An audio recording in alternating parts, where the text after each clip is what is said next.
62, 63, 64, 65, 66, 67. Most of you guys should just give me a check.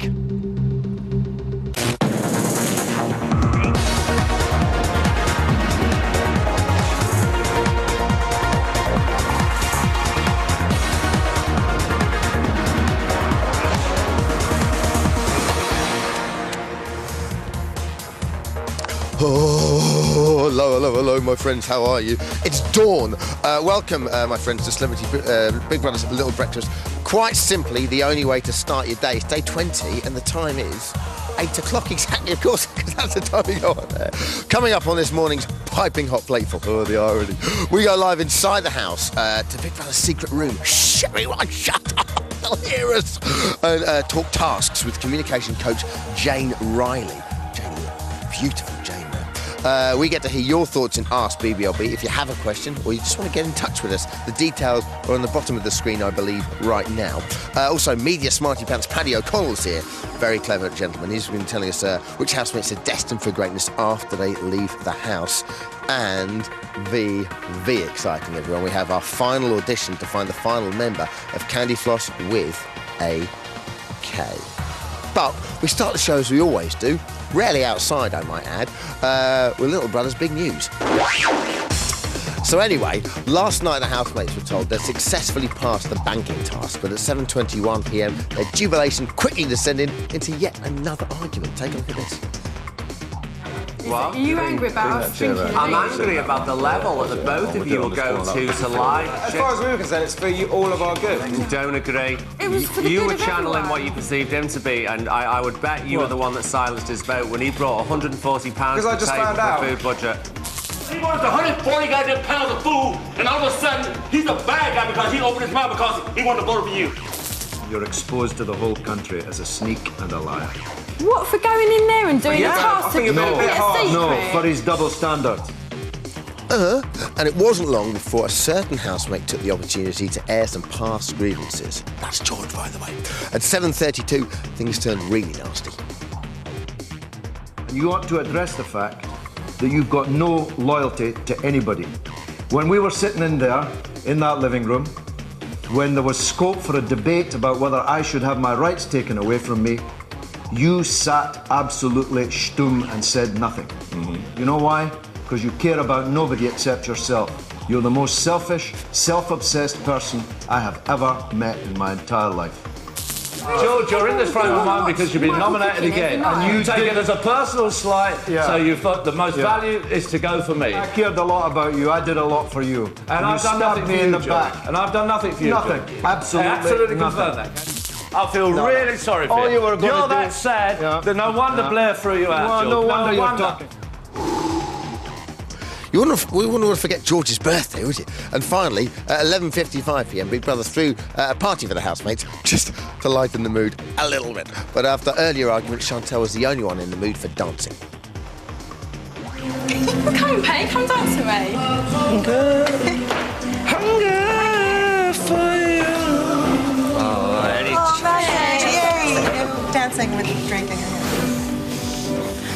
Bloody, I've got right one here, haven't I?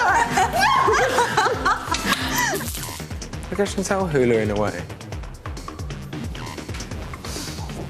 Time now, though, for a quick weather check. To start with, it's quite cold. Secondly, temperatures, however, reached boiling point in the house last night. But a storm later blew over as the housemates partied. There was a rise in atmospheric pressure when Maggot slipped and broke a chair, but clear skies spread at bedtime as the housemates retired to bed before 1:30 a.m. However, there were intermittent showers as Pete used the bathroom 3 times. That, my friends, was an al fresco. BBLB's Big News and Weather.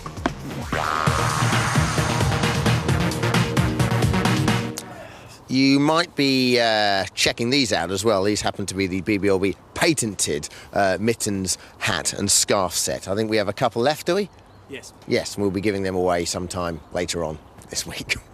But I digress, because this week the housemates took on their final task. Chantal and Preston were the directors of the Big Brother Bank and enjoyed special privileges in the secret members club. The rest of the housemates were simply bankers. They were informed by Big Brother that to pass the task, they had to actually fail the task before we enter into the secret members room. Shut up! And you over there, especially shut up. Let's catch up with the task so far. Remember, Chantal and Preston don't know the full rules of the task. Housemates will win a luxurious food budget if they do not reveal to the directors that the housemates must fail. We can't let them know that we know about that. I'm Kim, I'm the task producer, and I'm in charge of the Big Brother Bank task. Is this going to carry on all night? Are you going to carry this on all night? I've dealt with enough barefaced liars in my life, and you know what? I'll hang them. Who do you believe? Who do you trust? Who do you hold on to? Who do do you say anything? It's Preston's hypocrisy and getting all indignant and then sucking on a fat cigar and then coming out and with great aplomb, lying about it. Well, do you know what? I feel like saying, right, fine. This is it, this is it, this is that. You're now on £1 a day. You've sussed this out. So now we come to our final task, which is building the bank's headquarters. The housemates will have to build this tower correctly to the architect's model that we've provided them with. And again, the directors will be trying to make sure that they pass this, and the bankers will be desperately trying to sabotage it. We will be telling the housemates how they got on in the task later on today. As the bankers ensured that at least 2 of the 3 tasks were failed, housemates have passed this week's shopping task and will receive a luxury shopping budget of £6 per head per day. What? So housemates are now free to discuss the real shopping task. But they imploded. So here to discuss the fallout of that task is a communications expert, friend of the show, Jane Riley. Hello, Jane, how are you? Morning, welcome. Jane, I think we're allowed to talk properly here, which is it's a good relief. thing. I know, but there's a certain paranoia about it when you're Completely. Like they might hear. So it's quite exciting as well, don't you? I know, it's very comfortable. Now, you're an expert in communications in the workplace. We've had you on before, but this is quite a unique task because, well, first thing I want to ask how it's affected the group, and secondly, the group, I don't think I've ever seen a group more fractured going into a task. No, and in some ways the task could have brought them together, even though it was divisive, taking 2 people out and, kind of twisting it round a bit. But it still could have been an opportunity for the rest of them to get together, say, let's have a bit of fun with this. But it's turned vicious, as usual. This is what I don't understand, because when I actually saw this and understood this task on paper, the first thing I thought was, oh well, in that case it will go quite well, and at the end of the week everyone will be talking, and the show will be finished on a bit of a high, and that's probably not going to happen now because people just. What is it about it, and why aren't people getting on them, and how the group reacted to taking orders from Chantal and Preston? Is that part of it? They haven't taken orders from Chantal and Preston, but that in some ways would have been a more interesting approach because they knew of kind of the flip round and that they were therefore in charge. They weren't taking orders from the youngsters. Their reaction, even though they weren't taking orders, possibly showed us it could have been violent if they had been. Absolutely. But they're supposed to be working together, but they didn't have a team strategy at all, the bankers. Why not? Because they're not a team. They're not the kind of people that you would pull into a team. They're so individual and independent because of their lifestyles, because of the ways that they normally operate. You'd have thought they could do it for 24 hours, but they can't even do it for that long. So, I mean, you must come across people that are like this, the sort of the alpha males or whatever, the non-team players, as it were. So in there, and you're trying to get them to work as a group. Where would you start? I don't know if I'd accept the job. Is there one good person in there working for the team? Michael has tried. There were a couple of things. When they first saw this fantastic room on the screen, Michael tried to get the rest of the group out to stop them listening. Maggot has also said, let's focus on the task. So you've got a couple of people there, and Chantal and Preston going along with it. I guess the problem is that those two are, with possibly the exception of Michael at times, people don't always listen to them. Do you know what I mean? Because George and Pete are there, and maybe Dennis as well, kind of shouting louder than anyone else. And George and Pete ultimately are the ones that would make or break this task. Nobody has stood up to Pete throughout everything that's gone on, all the bullying. George has sat back and watched him and let him do things that he said he wouldn't do because he doesn't like bullying. I don't really understand what's happened to Pete, because by kind of raising this whole I don't believe your story, they're in jeopardy of failing the task. It seems that's just for his own amusement. Completely. When Pete gets bored, his game playing is actually, who can I wind up? Yeah. He did it with Tracy when we saw that vicious attack. When he walked away, he actually said, oh, I was bored and I wanted to do something. Yeah. And I think the thing with Pete is he does it this morning. If it had just been him, it would be over with. And he doesn't take into account the impact he has on other people. OK. Well, I was going to ask what happened to him. Is he playing a part of the task? Because he didn't seem to be kind of, you know, interacting there at all in terms of, you know, I'm going to do this for the good of the group. Pete's just having fun, and as long as Pete is having fun, that's all that matters to Pete. The problem is that being around Pete and watching him having fun, if you're not in the firing line, is an incredibly entertaining thing to be part of. In a sick way. Yeah, no, I know, I do the same thing. But the thing is, he is so funny. He's so smart. But when Big Brother stood up to him and issued him with a warning, he just backed off. So I think, actually, he does it for amusement. I don't think it's malicious. You know, I really do think he just does it for amusement. It's just to see what people respond and how they deal with it. And lastly, Jane, can the group get over this? I mean, they haven't got that long there now. Get over what? They were never a team before. They've got a few days. I think there may well be some more fireworks following on from what we saw in the news. I think it would just be a relief when they're all out for them. Brilliant. Not Jane, for us. Thank you so much for coming on. My really pleasure. Appreciate it. In the secret room as well. It's wonderful stuff. Joining us after the break, where media analyst Paddy O'Connell will be assessing the future of the Famous Faces and will unveil the final member of Candy Floss with a K, our very own supergroup. We'll see you in 3.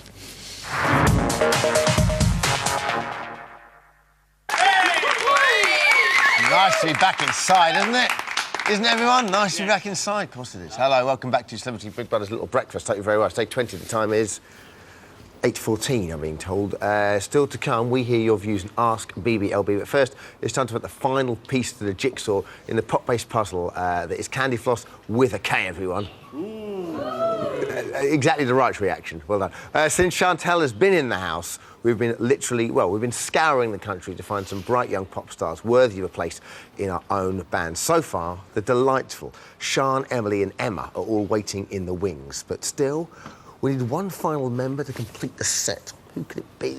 You don't need to be able to sing or dance, which is a relief, but you do need to be able to want it right now.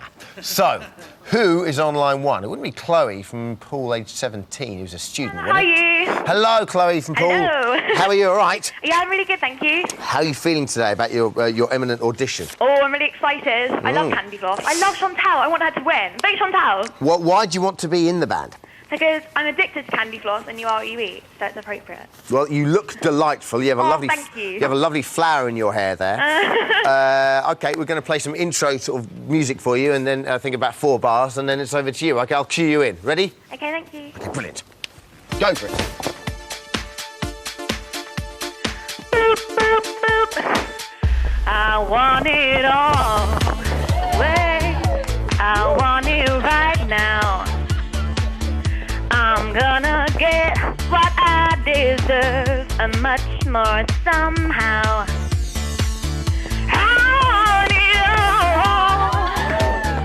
I want it right now.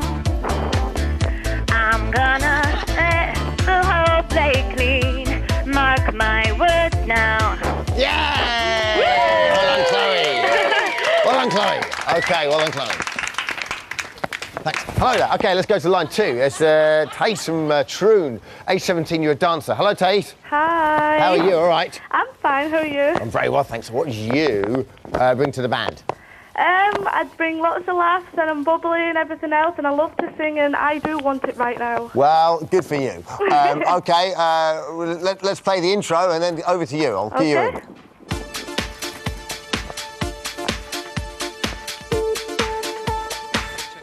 I want it all. I want it right now. I'm gonna get what I deserve and much more somehow. I want it all. I want it right now. I'm gonna lick the whole plate clean. No, mark my words now. Yay! Well done, Tate. OK, and lastly, on line 3, it's Hannah from Great Yarmouth, who's a dance student. Hello, Hannah. Hello. Why do you want to be in the band? Well, if you're looking for a wacky but not tacky person, then I should be your choice. OK. I'm a bubbly and outgoing girl, and I believe I'm unique as I've got a body like a guitar. Anyway, I hope my voice is up to your standards. Did you just say you've got a body like a guitar? Yeah. Brilliant. OK. That's good, isn't it? Is it? It is. Yeah, it's very good. OK, wonderful. Your long neck, yes. OK, so we're going to play the intro and then over to you. Ready?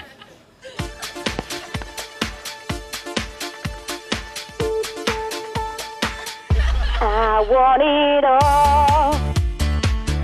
I want it right now.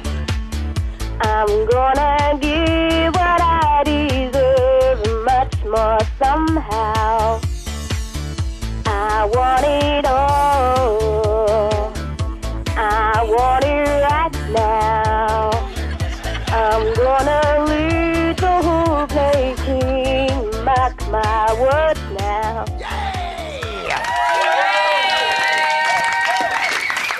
Brilliant. Congratulations there, girls. So if you want to see, well, it's up to you now, isn't it? If you want to see Chloe in the band, text poll A to 83188. If your taste is she's the girl for you, text poll B to 83188. Or if you want to see Hannah perform at the end of series, text poll C to 83188. The results will be announced at the end of today's show. Well done, girls. Big round of applause for all the girls. Come on. Good stuff. OK, in just 4 days' time, Big Brother House will stand empty as this year's tenants are thrust back into society. But who will be picking up the paycheck, will be picking up the pieces when they return to their day jobs? Here to forecast their future is media analyst Paddy O'Connell, everyone. Hi, Paddy, good to see you. First things first, Paddy, on the whole, is going in this house a wise thing to do? Oh, yes. I mean, without column inches, without airtime, there is no publicity, there is no celebrity. There is no celebrity without this. So for some of these people, we wouldn't be talking about them, It must be a tricky decision to make, though, for someone like... someone like Preston, for example. Well, I think he's an undisputed winner from it. If it was a tricky decision, it's a no-brainer when you look back on it in hindsight. I mean, he's a clear winner already out of the house. He's warm, he's witty, and he's sexy. He's won, no matter what happens. OK, we've got a couple of celebrity housemates this year who I think we were quite surprised to see in the lineup. Let's have a look at, firstly, some of our most controversial housemates.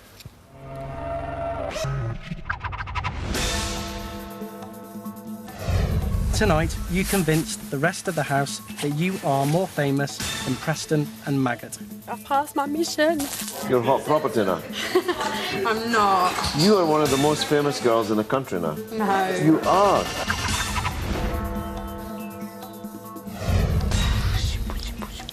It's okay, it's okay.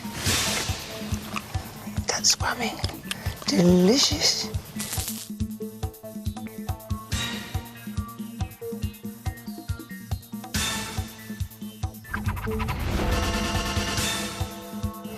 There's more attention over there. There's more attention over there. You got all the attention. You happy?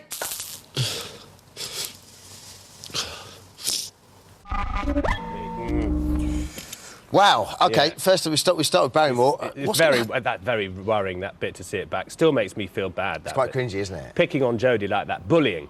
Big mistake. His biggest mistake in the house. Because up to then he was kind of a, you can see signs of it. All right, you can see it. And when he did the Irish jig the other day, you see this talent. You see this great glimpses talent. of it, don't you? Every now and again. But then torment. Talent and torment. That's Barrymore. Damaged goods on the way in, damaged goods on the way out. But on balance, it's been better for him to have done it than not do it. And the cheer he got when he came here 2 weeks ago to this, that's done amazing things for him already. So where would you see him when he leaves?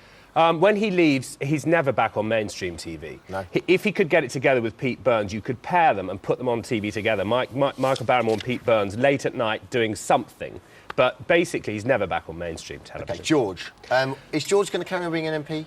Oh, yeah, because that's in the rules. He was elected for 5 years last year. He's got 4 years. He's the only one with permanent work, really, of all of them. He was never a normal MP before. He's never a normal MP now. I mean, but he's gone from like a tiger before the US Senate last year to a pussy cat. But that's why I think he can come back, because of that US Senate thing. You watch him, he was so commanding and so powerful. That is in front of such an intimidating audience. You think, well, people who hate this man saw him in front of the US Senate and felt something change in their opinion of him. Then they saw him 3 weeks later behaving like he's on a cat food commercial, right? That's the story with George. By his own standards, it's been wrong for him. He said he wanted a platform for his views. He hasn't had a platform for his... What is it? I don't know what his views are more now than when he went in. I haven't heard them. And lastly, Chantal. I mean... This is extraordinary, isn't it? She's leapfrogged all... Is that the past tense? She has. She's leapfrogged all the previous winners of Ordinary Big Brothers by doing this. Not like Jade and so on, but Anthony from last year, your disco boy, she's ahead of him now because of what she's done. Right. 22... What does she need to do to ensure longevity, or is it all about making as much money as she can when she leaves? She's got deals already. She's going to do that song. She's, what is it? Want it? You I want it right now. Yeah, you want it right now. She's going to get it right now, but she probably won't have it in another couple of years. But she's done so well because she's warm and she loves being in there. So she brings joy to the whole situation. She's been a bit whingy recently, but the public like her. She's like Barbara Windsor in a way in the '60s. If she could develop a Babs Windsor giggle, she could go quite a long way. Brilliant. Listen, Paddy, thanks so much for coming in. I know it's a very brief chat. We really appreciate your insight. Thanks a lot, Paddy, everyone. Tomorrow night, 2 housemates are going to be fleeing the nest out of Chantal, Dennis and George. But who's it going to be? Line's close during Davina's show tomorrow night. If you want to vote, here's how to. OK, still here with Paddy and Jane. There's time to answer your questions and Ask BBLB. Only got about a minute and a half, so let's get through as many as we possibly can. Barbara in Warrington. Hello, Barbara. Hello, Barbara. Is it Michelle in West Midlands? Hi, Dermot. Hi, who's that? It's Michelle in West Midlands. You go for your question, Michelle. Hi, yeah, my question's for Paddy. George seems to be holding a lot of personal grudges in the house, and I wonder if Paddy thought he was doing himself any favours within the housemates or to the outside public, considering he's up for nomination. I wish I'd made that point. Turning on Preston was a massive mistake. George knows the public like Preston. Why did he pick on him? Why is he turning? I agree with you, he's made a mistake. OK, just very briefly here, Natalie in Portsmouth. If Pete has been one of the directors, do you think he would have behaved any differently to Chantal and Preston, Jane? He would have absolutely loved it and would have probably been standing over them, making them do more tasks than Big Brother had set. OK, Maggot and Tracy have been quite quiet. Do you think they've missed an opportunity to shine, Paddy? That's from Mark in Bolton. Yeah, but, I mean, Maggot's a bit of a he's a good one to watch. He's touring with Goldie, with the Goldie Loving Chain in February the 14th. He's fine, Maggot. Don't worry about Maggot. OK, thank you so much, guys. Just to let you know, our final member of Candy Floss has been decided with 54%. Congratulations, Chloe. The band are back together, everybody. Stay tuned after the break. Back in Morning Glory with Dave Gorman. Take care. Have a good day. Bye-bye.